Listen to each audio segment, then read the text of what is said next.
Well, there's a clicker here that's supposed to change some pictures, and so let's hope they do. It does. That beauty exists is, to me, one of the most significant aspects of human perception. That some natural and cultural phenomena move us to think that they are beautiful is, I believe, at the core of our definition of ourselves as human. Such judgments of beauty call upon us to employ our sensory, emotional, and intellectual selves all at the same time.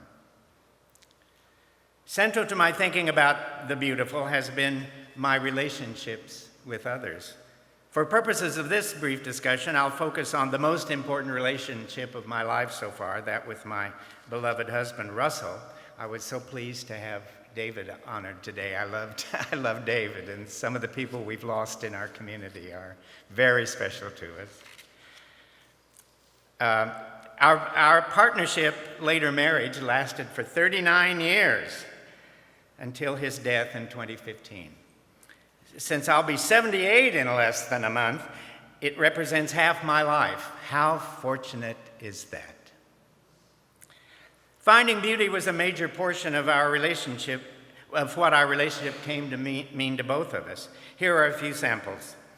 We loved music, we played music, sang together, attended performances everywhere we traveled or lived. Our love of music was reflected in our first formal date. We went to a great concert by the Minnesota Orchestra. The guest conductor on that occasion was American composer Aaron Copland. And we sort of bonded over the fact that he was a member of our tribe. I remember that program from all those years ago, but you'll have to ask me what it was. One memorable occasion of making music at home was about 40 years ago. With Russell accompanying, we had about 15 or 20 of our friends over, and we gathered around our piano for a rousing sing-along performance of Oklahoma. Yippee-ki-yay! We loved theater and shared that everywhere we were. We belonged to English language theater groups in both Saudi Arabia and Japan when we worked there, and organized musical reviews to perform in both countries. An additional love was literature of many kinds. A family practice that I missed very much was that when we had some kind of domestic chore to do or a fairly long road trip to make, we would take turns. While one of us did the chore or the driving, the other would read aloud. It was a method we had for injecting something beautiful into a somewhat humdrum aspects of daily life. We loved it. Another means of finding beauty was extremely important to us. Wherever we worked, lived, or traveled in the world, we made our way to museums or other public displays of art. To be as brief as possible, I'll jump right to our almost immediate discovery all those years ago that we both loved the work of Henri Matisse. This included all the forms in which he made art, but I'll focus on a unique form that Matisse created during the last few years of his life. After a near-fatal illness in his 70s, he no longer had the strength to paint or sculpt, but he could not relinquish his passion to create beauty. Matisse and assistants spread colors on heavy pieces of paper like this, and then he sat in his wheelchair or even in his bed, and working with a large pair of shears, cut out numerous fanciful shapes. He then directed his caregivers to place these forms in various arrangements on the walls of his large studio bedroom in his last home in Nice. These became the cutouts. Here is one of my favorites, I hope. What do I do?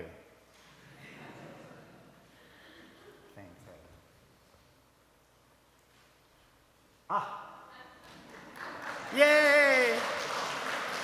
It's called The Parakeet and the Mermaid. It hangs in its own large room in the Stedelijk, the Modern Art Museum in Amsterdam. I went to visit it every time I was in town, and that was quite a lot during the time I lived in the Middle East. In addition to one parakeet and one mermaid, the piece is covered with acanthus leaves and pomegranates. Here's the work in progress, I hope. Part of it partly done on the walls of his room. So even though he was old and weak, he could create these huge works. This piece was 10 feet high and 25 feet long in its final version. The photo is by Lydia Delektorskaya, a Russian emigre who was the model for more than 90 of Matisse's paintings. She was a caregiver for Madame Matisse until her death, and companion to Matisse until his death 16 years later.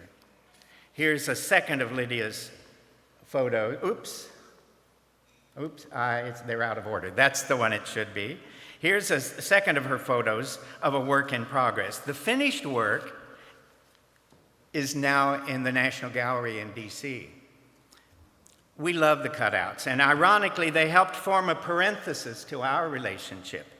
One of the first trips we took specifically to see an art exhibit, one of many such that we did whenever we could afford it, was to the National Gallery to see Matisse the Cutouts, and I just came across this brochure from 42 years ago.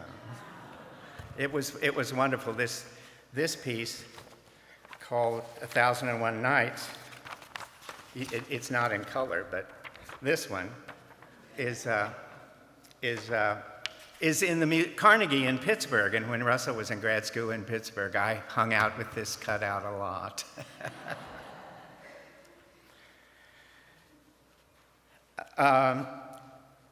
In January of 2015, we took a trip to New York to see a major exhibition of the cutouts at the Museum of Modern Art.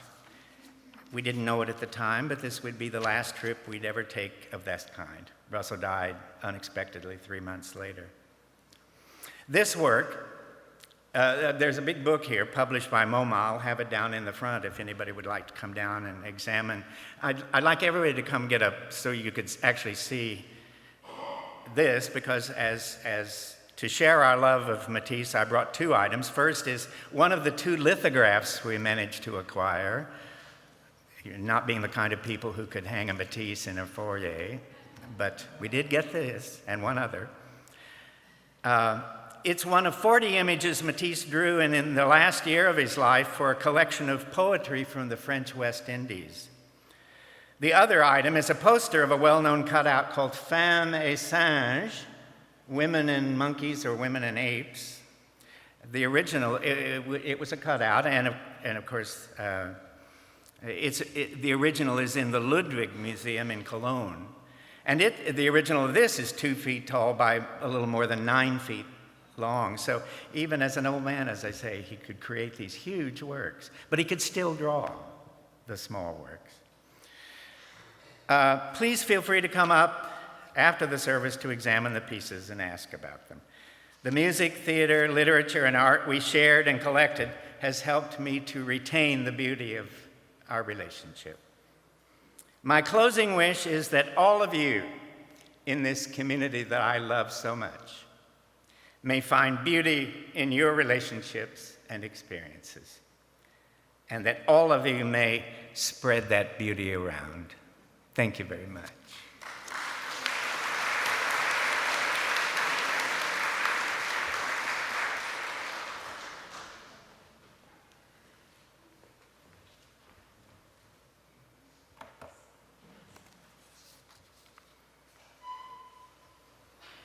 I'd like to share with you some thoughts about finding beauty in kindness.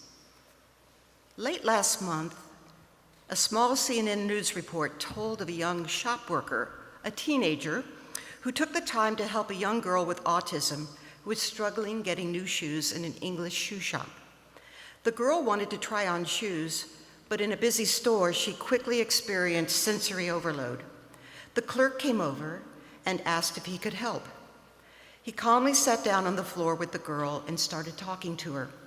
He gently helped her try on shoes, explaining quietly why they would feel different but would soon feel okay. The publication of this story generated hundreds of responses of praise from around the world. You can go to YouTube any day of the week and find videos of people unexpectedly taking time out of their lives to help another person or an animal.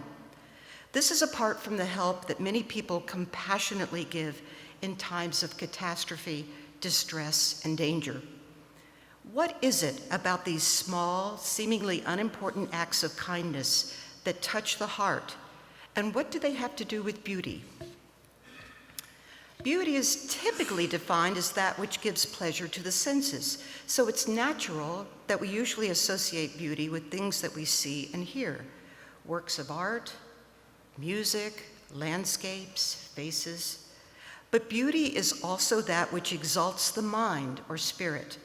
And in that second sense, we can think of beauty as the kind of person we are, the choices we make, and how we treat other people, particularly in daily, seemingly insignificant actions shown by one person to another. I'm sure you're familiar with the wonderful movement that encourages people to engage in random acts of kindness, of doing simple things like leaving an especially large tip, giving up a good parking place, paying the toll of the person behind you. These are acts that uplift and better the world in small but meaningful ways, leaving the giver with a sense of satisfaction, the recipient with gratitude, and both with feelings of pleasure. At the heart of these acts is kindness. That is the sincere and voluntary act that is done through love, generosity, and compassion. Kindness is a choice. There are so many alternatives to kindness that we can choose throughout life: apathy, indifference, anger. Life continually provides us with situations that challenge us, people that try us, and Lord knows, news that troubles us. But in spite of these difficulties, we have the beautiful ability to actively choose to be kind, and in so many ways.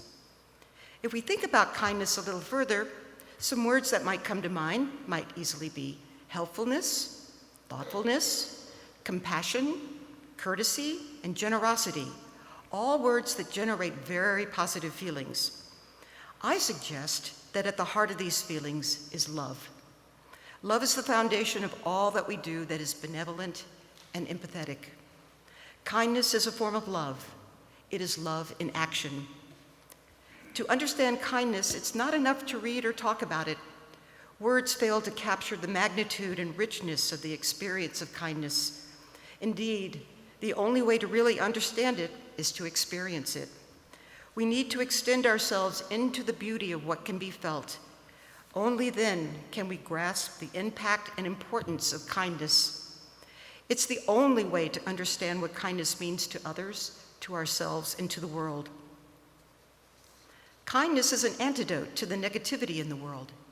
It's a gift that keeps on giving. It stays with us as well as the person to whom it is given. It reaffirms our faith in humanity, and in doing so, it changes us. This is important to remember. Kindness changes us, and in some small way, changes the world.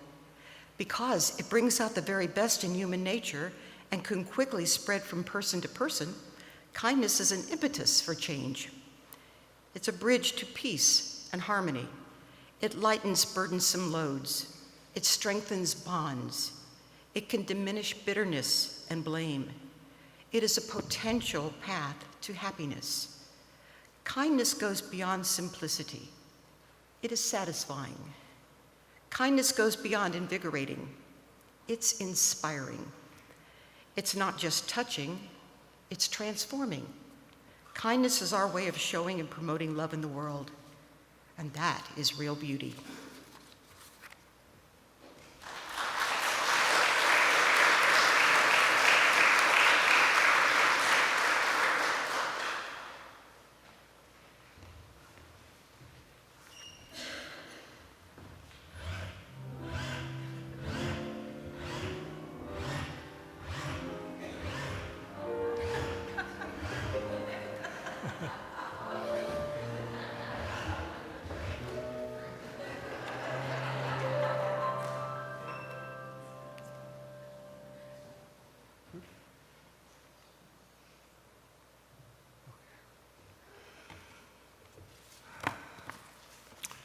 Unitarian Universalist minister Nancy MacDonald Ladd has spoken of her conversation with a woman whose upbringing had been riven with poverty and who had suffered abuse in 100 different ways, mostly at the hands of her father, who himself had been the subject of generational abuse.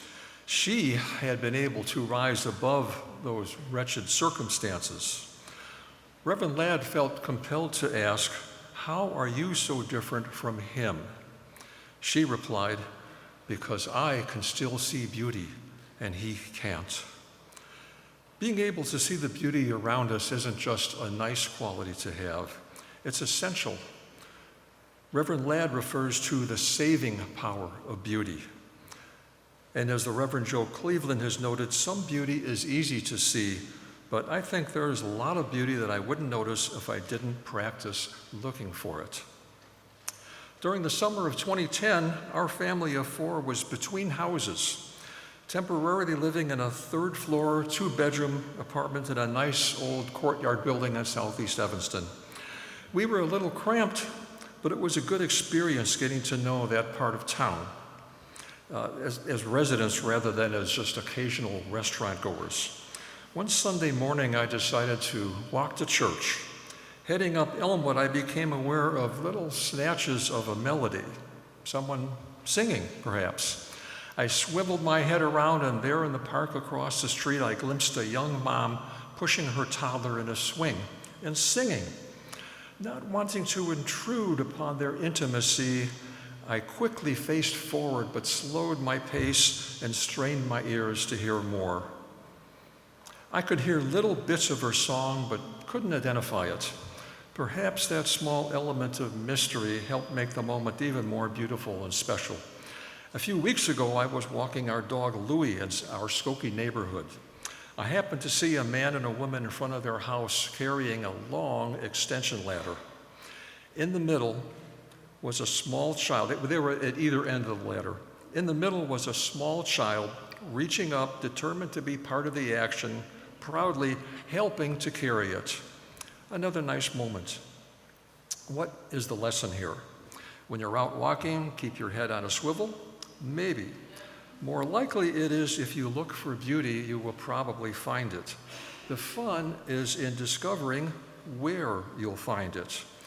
And being here where we are awakened to the beauty around us, sometimes from words from the pulpit or music, or by friends in a congregation or their art, or by witnessing their acts of kindness and caring, all these help to awaken our receptiveness to the beauty we can see every day, often in unexpected places.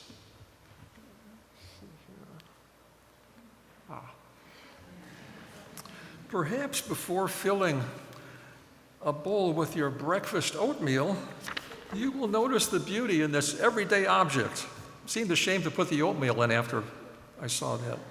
Maybe you'll spot a toy, once part of a bargain gift bag, catching the light just right.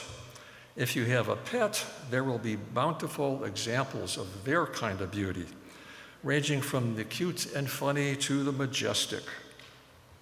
That's Louie. When you walk a dog, you find yourself observing details along the way you won't notice if you drive by 100 times. I recently dropped off some things in Rogers Park. I thought, why not take Louie for a ride, which he loves, and walk him there? A change of scene for both of us. Within steps from the car, just from these new surroundings, his body was on perked up alert, and he went into his happy, prancing trot. At the entrance to a large apartment building, a young father stood outside bouncing a baby in his arms, that kind of thing. We both smiled hello. Me, because he was bouncing a baby in his arms, and him, because people do that when you're with Louie. I noticed then that he was African American, and given the racial discord in our nation, this encounter connecting us was made a little sweeter. This is the house where I was a kid. This photo is about 2 years old. According to the Chicago Bungalow Association, more than 80,000 bungalows still stand today, nearly a third of the city's single-family housing. A Chicago bungalow was built between 1910 and 1930 with 1.5 stories, a low-pitched roof with an overhang, a full basement, and being narrow in the front and longer on the sides. My parents bought this one in 1938 for less than $6,000 and sold it in 1963 after I went off to college. I think it's beautiful in spite of the overgrown shrubbery, but not because I grew up there. This bungalow and those like it were part of the promise of America, one that was fulfilled. Even working class people like my parents could own their home. Some bungalows have elegant octagonal window bays with marvelous stained glass. This basic model was for workers like my father. My parents literally counted their pennies, typical of those who came of age in the Great Depression. These houses, while affordable, were sturdy, and they had some of their own bit of character. Back then, the neighborhood was mostly Polish with some Italian. Now it's mostly Hispanic, and for the people who live in this house today and their neighbors, this part of the American dream still lives. We know that isn't so for everyone. Because we can see beauty where it exists doesn't mean we are blind to where it does not, nor does it signal an acceptance of a status quo. But for beauty to nourish our spirit, we must remain open to it. It's been remarked that those who are privileged to be up on the chancel or in the choir on a Sunday morning gain comfort from looking into the faces and the eyes of you in the congregation, you who sustain us. We see your kindnesses toward one another, your compassion for those less fortunate, and your conviction to work for justice. That's beauty.